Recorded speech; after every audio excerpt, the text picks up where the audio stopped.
I'm Julia Magus, and we're here today to talk with Rachel and Jen about alternative spring break.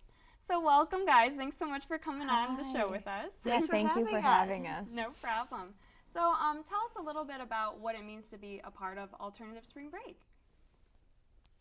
Well, for me, it was really awesome as a freshman to be able to go on to a service learning trip, and really that was the first time I was exposed to some of like the social justice issues that our trips go and learn about. And it was also the first time that I met, because I was a freshman, and so I met really awesome like student activists who were juniors and sophomores at Michigan, and they really inspired me to kind of get more involved with this type of stuff. So awesome. And for you? Yeah, I really just would love to echo what Jen said about experiencing service learning and meeting new people are huge parts of alternative spring break and being a part of that. Well, awesome. And I know you mentioned that service is a big component of what you do on these trips. So what type of volunteering are some examples of what you do? Right, so this year, Alternative Spring Break, we have 13 topic groups which focus on different social justice issues. So depending on the topic and on the site, it's a lot of, the service work varies quite a lot from trip to trip.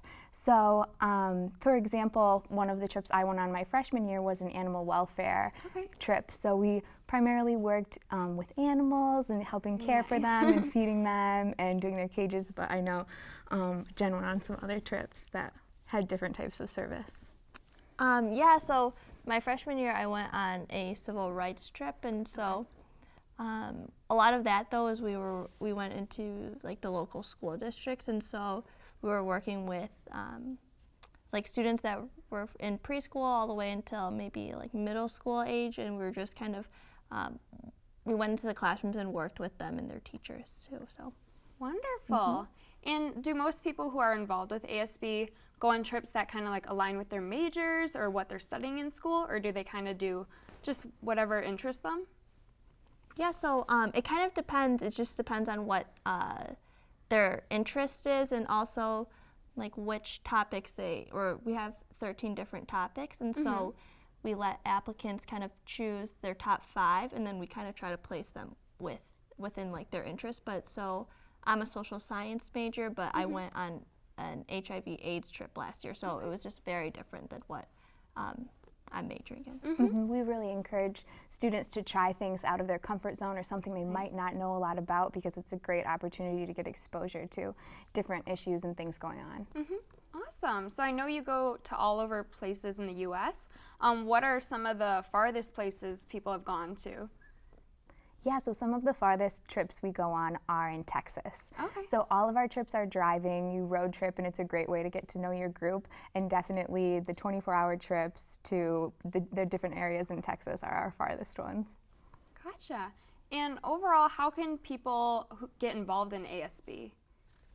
So our application goes live usually first week of October normally. So there's a 3-week period where people were really like pushing on social media for everybody to like sign up and apply to ASB, and then so that's kind of when we pick our applicants, and so after that they form, like the site leaders form their groups, and then it's like a year-long process. Yes. Awesome. Yeah. Well, definitely sounds like a great way to get involved and engaged with social change and whatnot, so definitely a great opportunity. So thanks so much for coming on today and talking with us about that. Yeah, thank you. Thank you so much, Jen and Rachel. It's been great, and you can go into wolvtv.org for more information on alternative spring break.